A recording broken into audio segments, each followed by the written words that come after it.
quisiera dedicar esta pequeña charla a mi padre, que si él viviera, porque se nos ha ido hace 5 años, mañana sería su cumpleaños. Por eso se llamaba Jorge Miguel Santiago.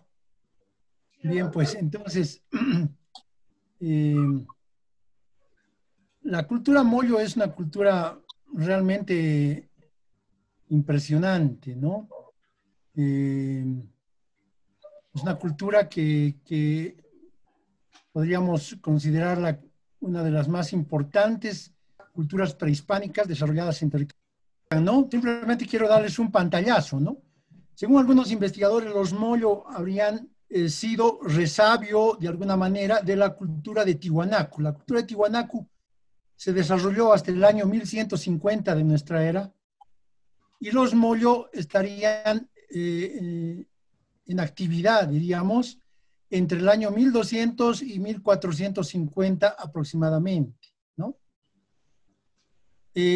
Tuve la mala suerte de enterarme de un saqueo que se hizo en Yacaspata hace unos años, me parece que el año 2008 aproximadamente. Trabajadores que estaban construyendo un camino de acceso a la región se toparon con un cementerio.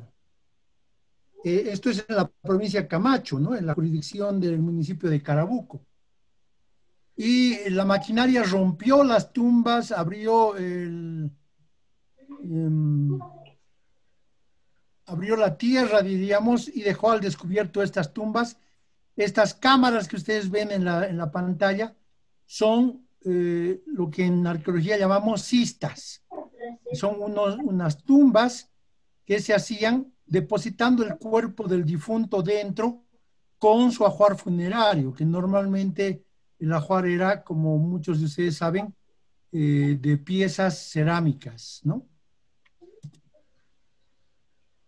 Ahí estoy yo revisando el perfil del corte que hizo la maquinaria.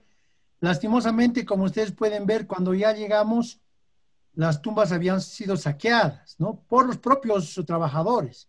Inclusive cuando entrevistamos a la gente, nos dijeron que habían incluso sacado piezas de oro, lo cual no me extrañaría porque ustedes que son de la región saben que el cañón del río Llica y aledaños son ríos auríferos, ¿no? Entonces, sí se han reportado hallazgos anteriormente de piezas de oro, ¿no? Entonces, no se encontró nada, pero sí hubo un reclamo de parte de la población hacia la empresa que se desdijo, pero sí se logró recuperar en base a ese reclamo una cierta cantidad de piezas cerámicas, ¿no?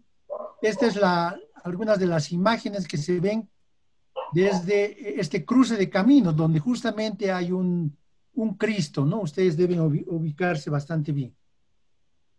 Bueno, se recuperó entonces en esa oportunidad un pequeño lote de cerámica que hasta la última vez que estuve en contacto con los amigos de Yacaspata, se encontraba todavía en el pueblo, en la parroquia de la población. Aquí vemos una distribución de lo que fue la cultura Moyo. Entonces, el foco de la cultura Moyo estuvo en esta región norte, ¿no? Sobre todo, que son los valles mesotermos, ¿sí? Sin embargo, se han encontrado resabios de la cultura Moyo, evidencia cultural material de la cultura Moyo, en distintos lugares, como Ixiamas, Pelechuco, Queara, Marcamarca, Yanahuaya, Iscanhuaya, Moyo, varias de estas están en los valles mesotermos, ¿no? Pero también inclusive hay lugares que se han declarado como de la cultura Moyo en Cochabamba, por ejemplo, ¿no? O fíjense acá, esta muy al sur, ¿no? Puede que haya un error ahí de interpretación, pero parece ser que los Moyo sí tuvieron bastante movilidad.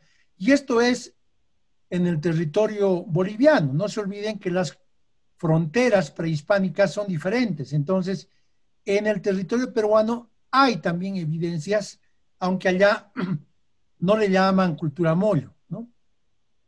El arqueólogo Luis Guillermo Lumbreras ha propuesto que los Lupaca serían la parcialidad oeste de la cultura Moyo, ¿no? Y esto en base a un estilo cerámico que se ha encontrado en Puno, que le han denominado Allita Maya y que se parece bastante a la Moyo, ¿no? Bueno, aquí entonces hay un mapa un poco más cercano a la región que nos interesa, que sería el núcleo de la cultura Moyo, donde, por ejemplo, está Ayata. Ayata es un lugar muy interesante porque antes de que esta pandemia nos obligue a entrar en cuarentena, un poblador de Ayata encontró un monolito. Ustedes seguramente han visto diapositivas, fotos, reportajes de televisión, artículos periodísticos, donde el campesino que apellida Condori tiene la pieza escultórica en su casa.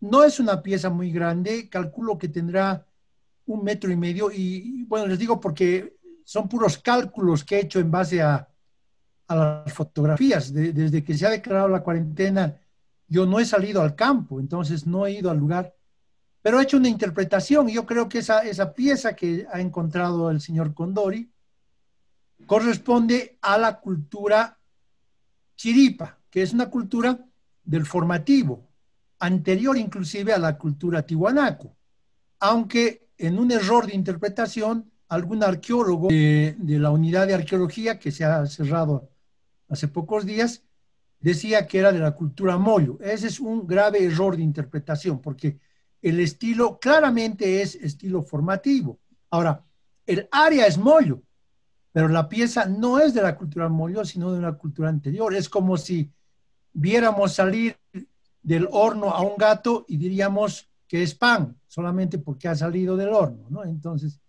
ese es un error.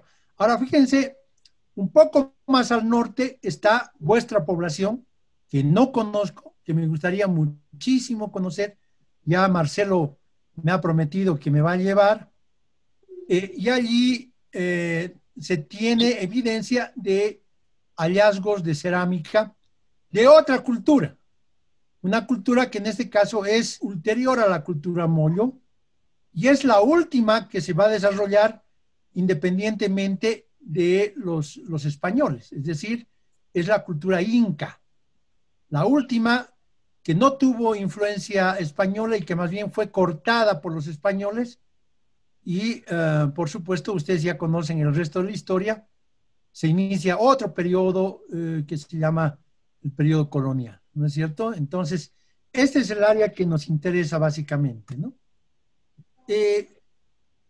En la década de los 70, encontraron en esta región un sitio arqueológico maravilloso, semicubierto por la maleza, que recibía el nombre de Iscanguaya.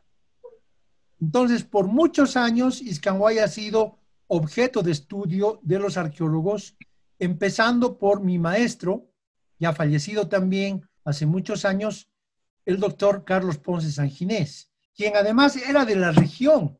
Él tenía una finca en la región que se llamaba Moyo, y de ahí es que conocemos a esta cultura como cultura Moyo, ¿no? Él le puso el nombre de cultura Moyo. Y esta ciudad fue objeto de su atención y de su preocupación. Entonces, han trabajado en Iscanguaya varios arqueólogos desde entonces. Puedo mencionarles a Jorge Arellano, Danilo Culgis, etcétera, etcétera. Y últimamente incluso ha venido un especialista de Colombia, que es amigo mío, Roberto Lleras, para ver si se podría rescatar esta ciudad, porque la dificultad que tiene la ciudadela de Iscanguaya es que está en un terreno en declive, con mucho riesgo de desplome. Y claro, fíjense que desde las excavaciones de los 70 no se ha hecho consolidación de los muros, nada por el estilo, y entonces las ruinas, las estructuras se están claramente deteriorando. Ahora, en los últimos 2 o 3 años, arqueólogos de la Universidad Mayor de San Andrés han trabajado en Iscanguaya justamente con el propósito de consolidar los muros, evitar que se siga destruyendo, que se siga deteriorando, pero ese trabajo no lo conozco, es decir, los resultados de ese trabajo no los he visto, no he leído ningún informe todavía y no he podido regresar a Iscanguaya desde hace varios años, entonces no sé en qué situación estará. Sin embargo, Carlos Ponce San Ginés decía que Iscanguaya era la capital de los mollos, aunque mi amigo también desaparecido José Huidobro dijo que había ciudadelas mucho más grandes en la región, ¿no?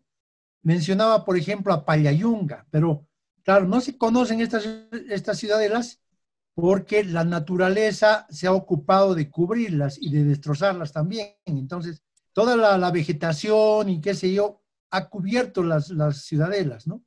Labor importante de los arqueólogos en este siglo es redescubrir esos sitios, ¿no? Porque pueden haber sitios maravillosos que sean mucho más grandes y tal vez capitales de los Mollo en vez de Iscanguaya. Los paramentos murarios fueron hechos con piedra laja, con una gran maestría, no son bloques cortados como los de Ollantaytambo u otros sitios incas, ¿no? Sin embargo, por ejemplo, ya los Mollo hicieron uso de la figura trapezoidal.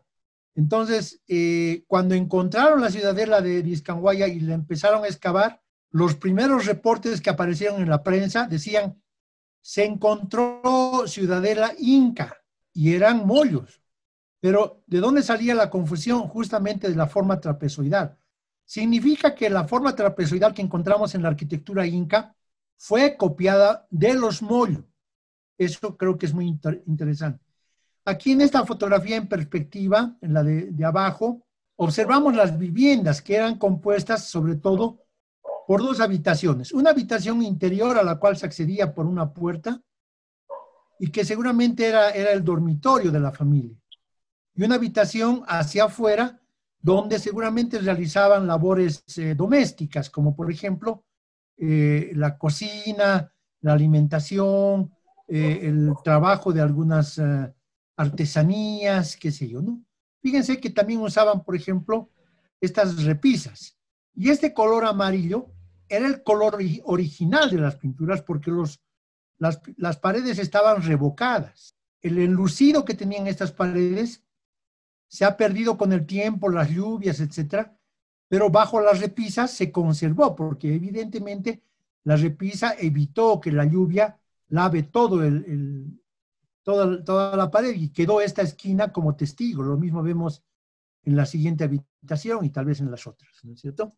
Fíjense, los paramentos murarios son exquisitos, son una arquitectura muy propia de los Mollo, ¿no? Y que lastimosamente están en grave riesgo de colapsar, ¿no? Esa sería una reconstrucción hipotética según el escritor Hugo Buero Rojo, ¿no? Así más o menos se vería, por ejemplo, un patio central con las viviendas aledañas, aquí alguna actividad pública, diríamos, ¿no? Y fíjense las ventanas, por ejemplo, trapezoidales y todo eso, ¿no? Los techos a dos aguas, como un poco todavía se ve en la región, ¿no? Este es el plano de uno de los sectores de Iscanguaya, ¿no? Con los distintos edificios que se han individualizado y las calles bastante estrechas, ¿no? Justamente el propósito parece ser que era para evitar algún ataque sorpresa de parte de alguna colectividad ajena, ¿no? El interior de una vivienda sería más o menos así. Aquí está el dormitorio, con nichos en las paredes, una puerta alta, ¿no? Es decir, tenía el pedestal, digamos, un poco alto para evitar el ingreso de serpientes, por ejemplo. Entonces, como hemos visto en algunas de las fotos, había que trepar un poco para cruzar la puerta hacia adentro, ¿no? Y aquí estaban los batanes, los fogones, qué sé yo, sin paredes exteriores, solamente las paredes eran laterales, entonces estaba al descubierto esto, lo cual hacía que haya una buena ventilación, ¿no? Y también han encontrado que bajo las casas habían como unos depósitos, donde a veces conservaban granos y otras cosas, pero también es probable que allí abajo hayan enterrado a sus muertos. De hecho, en algunas de las casas se han encontrado restos humanos de párvulos, es decir, de niños. Algunos niños los enterraban bajo sus casas, ¿no? Y a los mayores en los cementerios. Estos son tipos decorativos de la cerámica, algunos motivos que hay en la cerámica que han individualizado los investigadores. Son distintas formas, muy llamativas, sobre todo el signo escalonado, que es bastante común. Aquí hay unos rombos, unos triángulos, y aquí algunas de las formas, ¿no? Por ejemplo, estos vasos, estas como platos, diríamos, tinajas. Y una cosa interesante es que varios de los vasos poseen adherida una bombilla, diríamos, ¿no? Es decir, los vasos que ahora conocemos, que les compramos a nuestras guaguas, ya eran conocidos por los mollos, eran un invento mollo, ¿no? Entonces, estos son vasos con sus bombillitas, ¿no? Y algunos de los platos más comunes que se han encontrado, que son muy propios de la cultura mollo, son estos. Son platos que tienen adosado un platito pequeñito de la misma morfología, a veces con doble asa, ¿sí? No sabemos para qué servía, pero podría ser que aquí pusiesen su yahua, ¿no es cierto? No se olviden que el consumo del ají es precolombino, ¿no? Y aquí se servían su sopa, por ejemplo, y entonces poco a poco sacaban el ají a la sopa, ¿no? Y lo más interesante, hay vasos dobles, es decir, estos platos dobles unidos por el medio con un tercer platito pequeñito para los aderezos, probablemente, ¿no? Aquí algunas fotografías. Esta, por ejemplo, estas son piezas de mi gran amigo, mi maestro también, don Mariano Baptista, que tiene una pequeña colección y me ha permitido tomar fotografías. Entonces aquí está el plato con su platito, el plato doble, de nuevo con su platito, ¿no? Y aquí están algunos de los vasos con bombilla, ¿no? Y las características tinajas, con esa decoración también que es muy típica de la cultura mollo, ¿no? En la ciudad del Alto existe un museo. Este museo se llama Antonio Paredes. Don Antonio Paredes, que seguramente varios de ustedes lo han conocido o lo han conocido por lo menos a través de sus obras, formó una colección muy grande arqueológica, una pinacoteca, esculturas modernas, en fin. Y a su muerte, todo este tesoro, diríamos, pasó a la custodia del gobierno municipal del Alto y se hizo este museo que es muy simpático. A mí me gusta mucho el Museo del Alto porque además es uno de los pocos que hay en el Alto, ¿no? Sin embargo, la gente que vive en el Alto, apostaría que entre ustedes que hay gente que vive en el Alto, no conoce este museo. Y una parte de este museo es esta colección de piezas mollo, ¿no? Me parece que él tenía una conexión especial con la región y formó esta pequeña colección con estos vasos, los platos dobles, los platos con su anexo, inclusive hay ollitas también que son dobles, ¿no? Así como los platos, hay ollitas o cantaritos dobles. Aquí hay otras imágenes, cerámica típicamente de mollo, muy hermosa, más de esta cerámica, inclusive vasos bastante grandes, ¿no? Muy llamativos. Aquí tenemos más imágenes. Sepan además ustedes que más o menos a mediados del siglo pasado estuvo acá un diplomático argentino que siendo diplomático abusó de su cargo y formó una colección también de piezas mollo. Y como el señor este era diplomático, a los pocos años fue destinado a España, a Valencia. Y en un afán y en un signo de servilismo, no tuvo el mayor reparo de donar toda su colección a un museo español en Valencia. Entonces ahora hay una colección Mollo también en España, ¿no? Lo cual es muy llamativo, pero a la vez es muy triste, ¿no? Porque el patrimonio de Bolivia debería quedarse siempre en Bolivia. Piezas muy hermosas, estas de alguna manera están conectadas morfológicamente con los saumerios de origen tihuanaco, es decir, son como los resabios, copias de modelos antiguos que los mollos estaban reproduciendo. Aquí hay una ollita que también tiene esta asa pitón, ¿no? Nos llamamos pitón a la bombillita, ¿no? Entonces, esa tiene su asa pitón y este cantarito también tiene su asa pitón, ¿no? Muchas más piezas, es una colección linda, no es tan grande, pero es muy significativa, ¿no? También hay piezas mollo, por supuesto, en el Museo de Ocapata, que ha recibido todas las piezas que se excavaron en Iscanguaya, ¿no? Entonces hay bastantes colecciones con material mollo. Aparte de la cerámica, los mollo produjeron también objetos de metal, como estamos viendo acá. Y hay objetos de piedra, donde hay hachas, desterronadores, qué sé yo, ¿no? Y estas son las piezas que se han recuperado en Yacaspata, que les mostré al principio de ese huaqueo que hubo, ¿no? Son pocas piezas, pero significativas. Espero que sigan en Yacaspata, ¿no?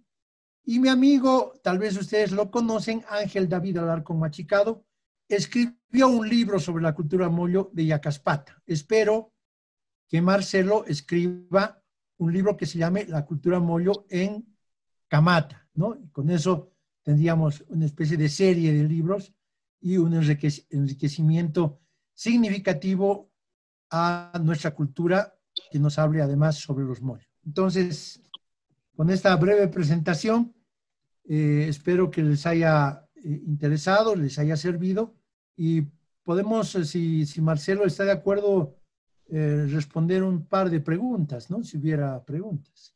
Estimado licenciado, muchísimas gracias por su aquiescencia para estar con nosotros en esta noche acá, el 24 de julio, Día de la Luminaria, aprendiendo mucho más de las diferentes culturas que tenemos, ¿no? En el pueblo de Camata. Comentarle, ¿no? Que en el pueblo de Camata el idioma que se habla aparte del castellano es el quechua. Entonces, entendemos, ¿no? En la investigación que se ha desarrollado también, que los incas han llegado hasta este territorio. Sin embargo, algunas de los topónimos del lugar, pues, tienen ascendencia puquina, ¿no? Y esto nace, digamos, de una curiosidad. Está acá mi querido amigo Javier Monroy, en tantas actividades que hemos tenido. Un día viajando hacia Tiahuanaco, le comento, nos ponemos a charlar, ¿no? De qué significaban los nombres del pueblo. El río Quilluruaya, por ejemplo, es uno de los ríos que están justamente en el territorio de Camata, y así como este nombre, hay varios otros nombres, ¿no? El mismo nombre del pueblo Camata, hemos llegado a la conclusión de que es de un origen puquina, ¿no? Entonces, se ha hecho una investigación muy sencillita, un artículo que salió en la revista de la carrera de historia, justamente para poder ver, ¿no? El origen de estos nombres, y uno de ellos, pues, es el origen del nombre del pueblito de Camata, ¿no?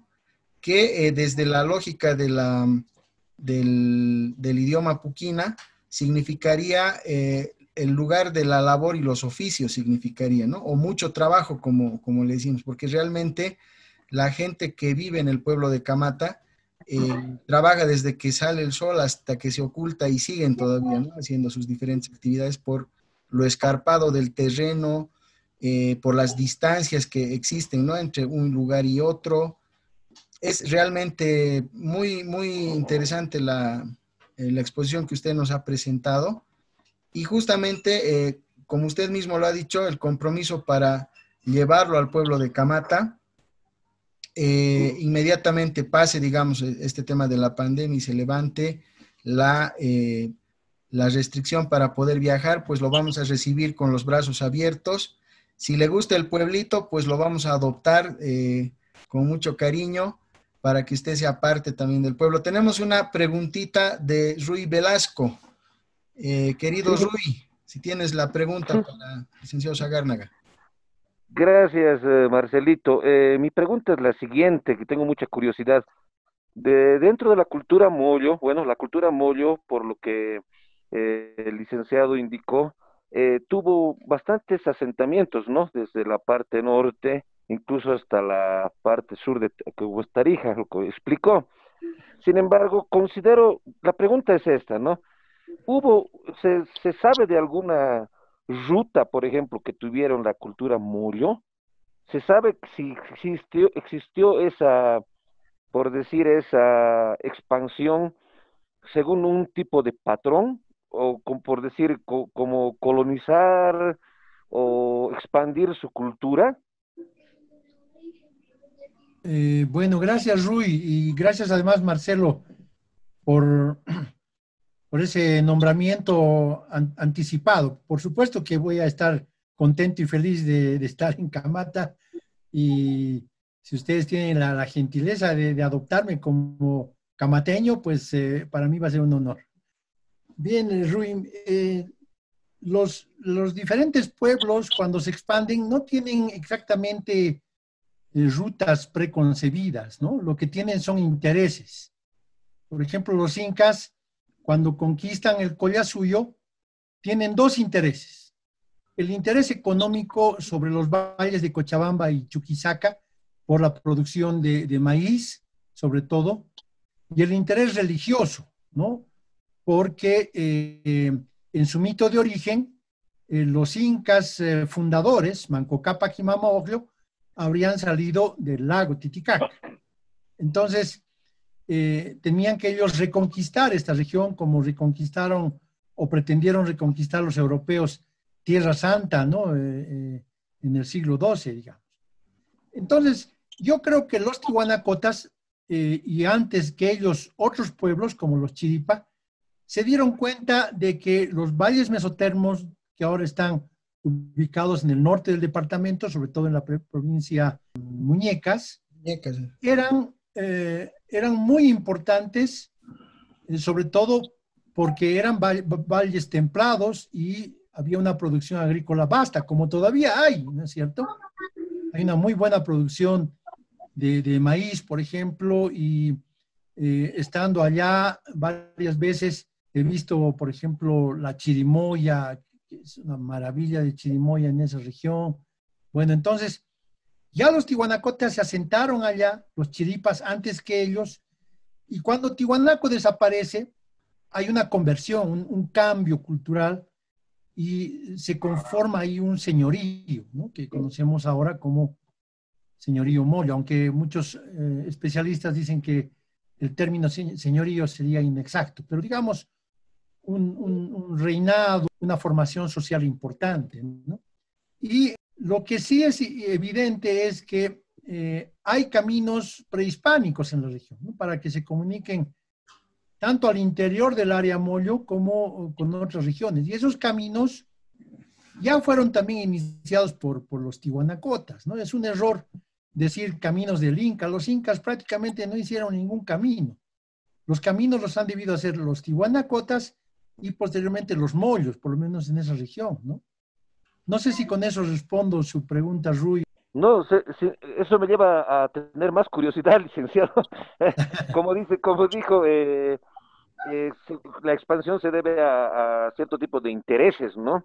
Y ahí me lleva a alguna pregunta, ¿no? Que alguna vez lo conversamos con Marcelo. Se van expandiendo, me imagino que según la necesidad que tienen, según la producción, etcétera, ¿no? Y lo que conversé con Marcelo en alguna oportunidad era qué función cumplía la población de Camata dentro de esa ruta de expansión por intereses, ¿no? Y como dice Marcelo, según el idioma puquina, es gente que trabaja, me imagino que tuvo que tener algún tipo de función el pueblo, la población de Camata, así como otras poblaciones que tienen indicios de cultura mollo, ¿no? Eso me lleva más curiosidad todavía. Claro, en la región nuclear, que es justamente la que está en los alrededores de Aucapata, Camata, Amarete, Yacaspata, toda esa región, que era la región nuclear, se desarrollaron casi de manera automática en diferentes poblaciones, ¿no? Ahora, sería interesante ver qué función, qué actividad se desarrollaba en cada población, ¿no? Pero hay que reconocer con tristeza que la investigación arqueológica en Bolivia es muy pobre. Ha mejorado en algo, pero no sustancialmente, ¿no? Marcelo sabe, porque lo hemos comentado varias veces, en Bolivia hay un centenar de arqueólogos y hay 30.000 sitios arqueológicos. Entonces, ya podemos darnos cuenta, si nos repartiéramos los arqueólogos, los sitios arqueológicos, a cada arqueólogo nos toca 300 sitios, más o menos. Entonces, demasiado patrimonio y demasiado sitio para poder abarcar, ¿no? Y además eso implica presupuestos, recursos. Y esos recursos ni siquiera tenemos, ¿no? Ahora, lo único que yo sé es que hace unos 5 o 6 años hubo una pequeña prospección por todo el área y llegaron a Camata los arqueólogos y recuperaron fragmentos de cerámica. El otro día con Marcelo yo le decía, es muy chistoso porque los arqueólogos van a Camata y a duras penas recuperan 20 fragmentos de cerámica, pequeñitos, de 3 centímetros de largo, digamos. Y casualmente un muchacho, que tal vez ustedes lo conocen, de apellido Alanoca, con otra gente allá en el lugar, encontró como 5 o 6 piezas completas, Inca, después de los arqueólogos. Fue un hallazgo casual, por supuesto, ¿no? Y fue maravilloso, porque además lo maravilloso no solamente fue encontrar esas piezas en Camata, sino que ustedes tengan tanto amor a su pueblo y tanto respeto por nuestra cultura que los han conservado. Marcelo me ha mostrado las fotos de esas piezas en ese pequeño museo improvisado que yo entiendo que ustedes han hecho, ¿no? Por lo cual les felicito calurosamente. Licenciado, tal vez algunas consultas también de parte mía. Del emplazamiento actual del pueblo de Camata, tenemos el espacio que se denomina Maucallacta. Este espacio está aproximadamente hacia 1 kilómetro, aproximadamente en 1 kilómetro, 2 tal vez del lugar del pueblo actual, con características típicas de lo que nos ha mostrado ahorita en las ruinas de Iscanguaya, ¿no? Y se asemeja bastante a a la descripción que hace Ponce respecto a Iscanguaya, es decir, las paredes están hechas con esta piedra que denominamos pizarra, están con argamasa, es decir, están unidas por como con barro, y tiene las mismas características. Además que en las casas del mismo pueblo actualmente, algunas de las viviendas todavía mantienen estas características de construcción, ¿no?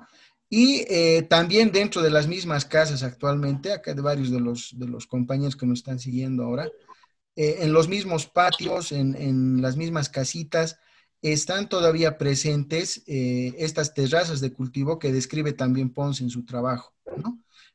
Y básicamente la producción allá, como menciona también Ponce en su trabajo, es básicamente, ¿no? Para el maíz, es para la coca, para la naranja, para diferentes alimentos, si vale el término, ¿no? Para varios alimentos que tenemos.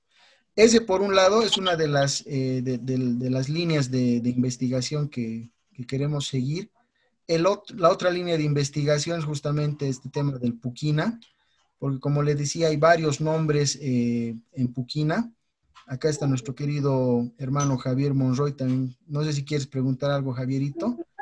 Y la otra es, como usted ha dicho, o sea, hay restos todavía de cerámica mollo en el pueblo, ¿no? Entonces, lo queremos invitar una vez más, calurosamente lo vamos a recibir en el pueblito de Camata. Javierito, no sé si tienes alguna pregunta. Bueno, Marcelo, gracias al licenciado Sagárnaga por hacernos conocer un poco de lo que es la cultura mollo. la verdad, yo también estaba un poco, digamos, si hiciéramos cultura mollo o callahuaya o inca, porque al final estamos al medio, ¿no? Porque nuestra participación es más hacia Charazani, hacia el sector con los callahuayas, pero muy poco se conocía, digamos, con la cultura mollo. Si bien la estructura y construcciones, como tú dices, Marcelo, hay evidencias de la construcción, que muchas veces nosotros confundimos, porque decimos que es cultura inca, pero hay unas construcciones que son muy macizas, que son diferentes, digamos. Entonces hay mucho para investigar y en eso invitar pues, al arqueólogo Sagárnaga para que nos pueda ayudar, ¿no? Yo incluso tengo muchas piezas aquí en mi casa, conservando piezas arqueológicas. No sé la verdad si es de mollo o de inca, ¿no? O sea, para investigarlo, estudiarlo y tenerlo un museo en Camata. Y es Marcelo, ¿no? Y respecto a Puquina también, es lo que cuando investigué un poco, se dice que en el sector Camat se hablaba Puquina. Por eso es que hay lugares que quedaron, digamos, como Chiñalaya, Sucalaya, hay sectores, ¿no? Entonces, que se mantienen, David. Todo eso sería recopilarlo y estudiarlo, Marcelo, ¿no? Como tú ya estás metido en esto y con el arqueólogo Sagárnaga y continuarlo, ¿no? Eso sería invitarlo. Muchas gracias, Javier. Claro que voy a ir. Y en cuanto lleguemos a Camata, nos tomamos un café y nos vamos a Maucallacta, que es por la descripción que nos está dando Marcelo, tiene que ser también de la cultura mollo, ¿no? Maucallacta, de hecho, ya es un nombre significativo, ¿no? Ciudad antigua significaría. Sí, entonces, conozco otros lugares también que se llaman Maucallacta, ¿no? No sería el único. Y una de las ideas importantes, ahí están las piezas. Esto me parece una maravilla que ustedes conserven y cuiden este patrimonio, ¿no? Y si Javier tiene piezas y tal vez otra gente del pueblo también tiene piezas, lo ideal sería que se conforme una colección. Es muy triste saber que hay colecciones particulares, ¿no? El patrimonio es para compartirlo, entonces hay que desprenderse por el bien de la comunidad, ¿no? Y entregar esas piezas. Y si hay un encargado de custodiar estas piezas, tal vez una autoridad local, algo así, se hace un inventario inicial. Yo les puedo dar una mano cuando viaje allá, ¿no? Pero inicialmente se podría hacer un inventario y un reconocimiento. Por ejemplo, el pueblo de Camata agradece fervientemente la contribución de 20 piezas de cerámica que hizo el señor Javier Monroy. Entonces, el señor Monroy ya tiene un recibo, ¿no? Y ahí nos está mostrando algunas de sus piezas. Sí, qué linda pieza, Javier. Evidentemente es mollo, ¿no? Y eso ya tendría que estar en la colección que están formando ustedes, ¿no? Y hay que reconocer el desprendimiento de la gente y a la vez la gente tiene que reconocer que este es un bien común, ¿no? De la comunidad. Entonces, simplemente eso. Ahora creo que Marcelo va a tener otra charlita sobre toponimia o algo así, ¿no es cierto? Sí, antes de pasar esa parte, tenemos también la presencia de Marisol Díaz Beria, comunicadora social, gestora cultural, que también nos está acompañando en esta noche. Es un placer presentarles, ¿no? Ustedes, Marisol, al igual que usted, se ha enamorado del pueblo. En cuanto ha llegado, ya se ha enamorado del licenciado Sagárnaga. Todo es posible, no sé, el señor, todo es posible. Pero Marisol se ha enamorado también del pueblito. Ella nos está colaborando. Ojalá pueda ver los videos que han hecho de la peregrinación del pueblo de Camata y los subsiguientes videos que vamos a ir presentando. No sé si Marisita quieres consultarle algo al licenciado Sagárnaga. Buenas noches, licenciado Sagárnaga. Muchísimas gracias por acompañar este momento, muy ilustrativa también la investigación que usted ha desarrollado, se nota el manejo en el tema,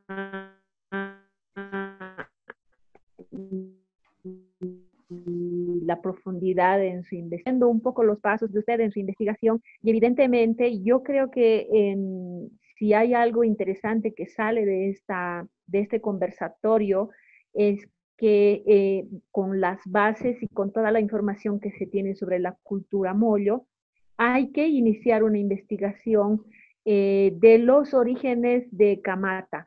Como decíamos también hace un momento, Camata pareciera ser una zona fronteriza y además en el tiempo que hubieran pasado diferentes culturas por este lugar, lo que tiene que ser un elemento de riqueza, no, que se complementa sobre todo, ¿no?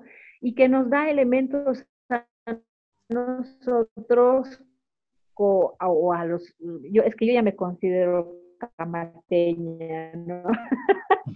A los camateños como para, ejemplo, de que los callahuayas estén tan próximos. Yo tengo incluso la teoría de que toda esa, la cordillera, todas esas serranías de Apolobamba, que ahora es una reserva, han dejado muchas huellas también de ese lado y que debe haber influencia no solamente en la arquitectura, sino también en, por ejemplo, el manejo de las plantas medicinales, tantas que hay allá. Entiendo, por ejemplo, por testimonios que yo he recogido de ancianas y ancianos de Camata, que hay un lugar que se llama Sucalaya, y Sucalaya era antes un lugar de paso donde descansaban muchos comerciantes y había una feria también. Entonces se va configurando más o menos ya los temas que tiene que enfocarse Marcelo en su investigación y además que ya lo ha estado desarrollando de alguna manera. Así que pues no, muchísimas gracias y seguramente ya nos vamos a poder reunir personalmente. Mi ámbito es la comunicación. He acompañado a la peregrinación La Paz Camata, que es un recorrido de 8 días fantástico, donde también considero que estamos recuperando no solamente senderos nuevos, sino todo lo contrario, rutas que han sido abiertas, como decía usted, incluso por la cultura tihuanacota, y rutas que han sido andadas por los abuelos de las y los camateños. Así que vamos a estar coordinando. Camata creo que tiene el privilegio y tiene esa capacidad de atraer gente que es capaz de entregar aquello que, desprendidamente, aquello que sabe hacer. Un gran saludo, licenciado Zagárnaga. Muchas gracias, Marisol. Lindas palabras, me ha despertado el interés, así que tenemos que sí o sí, acabando esta cuarentena, constituirnos ahí en Camata. Lo vamos a estar esperando con los brazos abiertos, querido licenciado. Ahí es Maucallacta, licenciado. He estado viendo, qué lindas fotos. Por supuesto que eso es Moyo. Es gentileza de Nicolás Ergueta, el fotógrafo, pero de diferentes hermanos del pueblo de Camata. Varias personas han facilitado las fotos para poder sacar y empezar a recopilar un poquito lo que es la historia de Camata. No se olvide compartirme, pues, Marcelo. Por supuesto que sí, licenciado, para nutrir siempre la parte investigativa. Por supuesto, gracias. Lo vamos a esperar entonces con los brazos abiertos en cuanto pase la cuarentena. Aquí todos son testigos. El licenciado Yedú Zagárnaga nos va a estar acompañando. Ojalá nos pueda orientar quizás para poder empezar este proyecto que alguna vez lo habíamos hablado con Javier. Hacer, ¿no?, nuestro pequeño museo tal vez en el pueblito. Claro, hay un pequeño, algunas piezas que se han recuperado, pero seguramente vamos a tener que tener muchas más piezas para que sea un lugar bonito. Y lo más importante quizás recuperar, ¿no?, lo que es Maucallacta, es parte también de Maucallacta, recuperar estas áreas que puede ser fruto para una buena investigación también. Muy bien, muy bien. Felicidades. Bueno, agradecerle la presencia al licenciado Sagárnaga por haber estado compartiendo esta noche con nosotros esta actividad que le hemos denominado Luminaria Virtual. Esta noche, el 24, le comento, y comentar también a los amigos que nos están siguiendo en las diferentes redes, a la morenada de Chuma que nos está siguiendo en este momento, al grupo Chuma Folk. Sajama Fusión ya ha visto cómo es la morenada, cómo es la luminaria. A los amigos de Charazani que también nos están siguiendo en este momento, un saludo cordial. A la carrera de Ciencias de la Educación que nos sigue, Luz Marina querida, gracias por estar ahí. Un abrazo a la distancia. También nos está acompañando Biodental, a la doctora Gutiérrez, un saludo cordial desde acá, de esta transmisión. Gracias por interesarse en el pueblo de Camata, en las actividades que estamos haciendo. Entonces, bueno, comentarles, ¿no?, que la Noche de la Luminaria es un espacio donde justamente después de la liturgia se hace una traslación de ceras al ritmo de los cantos, ¿no? Seguramente también usted conoce los ritmos de canto, entonces todo el pueblo salimos bailando alrededor de la plaza y luego alrededor del pueblo, ¿no? Es una noche de bastante hermanamiento. Todo el pueblo sale a compartir con sus ponchecitos, su té con té, al ritmo del canto y con los farolitos por todo el pueblo, por esas calles de corte de arquitectura Mollo, nos estamos moviendo y bailando al ritmo de nuestras músicas tradicionales. Súper, hay que ver eso. Tiene que ver eso, tiene que acompañarnos. Bien, esto sería entonces agradecerle la participación al licenciado Sagárnaga por esa gran exposición que nos ha dado. Ojalá pueda acompañarnos, si gusta puede quedarse, vamos a estar todavía un ratito más. Tenemos música en vivo, enseguida tenemos música en vivo con nuestro hermano Orlando González. Vamos a seguir enviando saludos a la gente que nos está siguiendo en las redes sociales, que nos están siguiendo en el pueblo. Varios me han mandado mensajitos, están mandando mensajes. Aquí las chicas están, Alejandra, Jim, están recibiendo los mensajes de la gente que nos está siguiendo. Y bueno, nada, ¿no? Decirles que estamos pasándola muy bien esta noche. Yo voy a estar con ustedes unos minutitos más y Perfecto, luego licenciado. voy a desaparecer. Ya. Muchas gracias. Gracias, licenciado. Gracias por su presencia. Bien, Marcelito. Dime. Vos y el Javierito tienen que apurarse, tienen que hacer ese museo.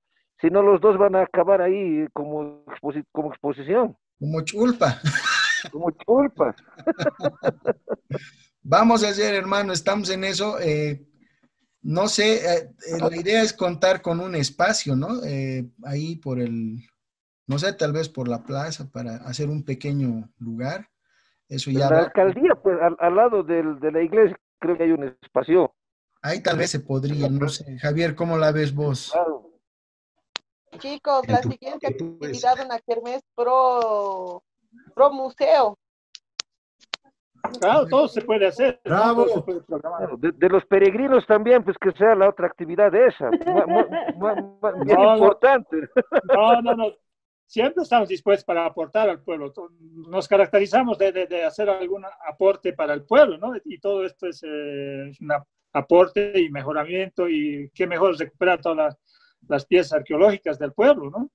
Exacto. Incluso creo que ya hay espacios donde han dicho, donde han construido y creo que lo quieren para el espacio arqueológico. La cosa es cómo recuperar, o sea, esa cosa es empezar a trabajar, digamos. Si nos ponemos a trabajar, ya sea con kermés, fondos para recuperar, el siguiente año tendría que ser eso.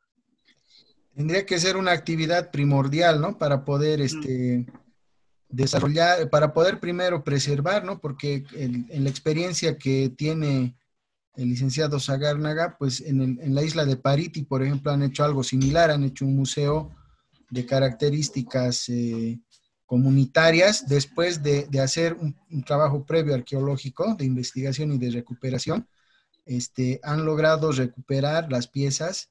Si pueden buscar en el internet la isla de Pariti, es algo fabuloso ver, ¿no? Lo que ha podido hacer. La comunidad ha apoyado para tener un espacio allá y donde ahora ya se puede observar, o sea, la gente puede ir, ver, y obviamente el visitar el museo pues ya es un pequeño ingreso también para el pueblo, ¿no? Entonces es una actividad que considero que tendríamos que desarrollarla entre todos, ¿no?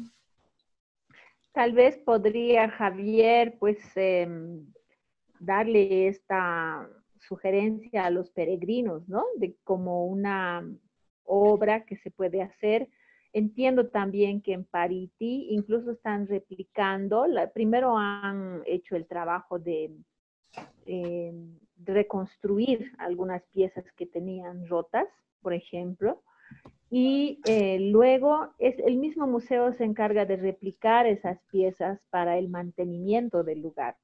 Es decir, como una forma de garantizar el funcionamiento, digamos, porque claro, un museo significa, por ejemplo, que tiene que haber alguien que esté resguardando eso por una parte, pero también alguien que esté siempre llevando adelante ese trabajo de recibir a la gente y todo eso, ¿no? Pero creo, por lo menos podríamos también como otro punto importante de esta luminaria virtual sugerir eso, ¿no?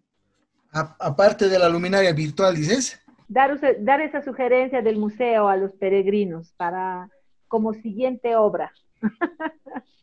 Tendría que ser algo un poco más grande porque hay varios grupos, también están la Morenada, está los grupos del Caporal, los Cantus, o sea, sí, tendría que ser una actividad, la misma gente que vive allá, habría que hablar con las autoridades, en fin, ¿no? Para poder hacer esta actividad que va a ser pues en beneficio del pueblo también. Siempre hemos soñado en que sea un espacio turístico también, pero no podemos hacer turismo si no conocemos nuestra propia historia, ¿no? Por eso el afán, ¿no? De Javier, mío, la gente que siempre nos apoya, Kramer también, Kramer Valencia nos ha estado apoyando también bastante con esto, Samuel Corojaya, que no están ahora, ¿no? Entonces es bien importante quizás desarrollar este tipo de actividades, ¿no?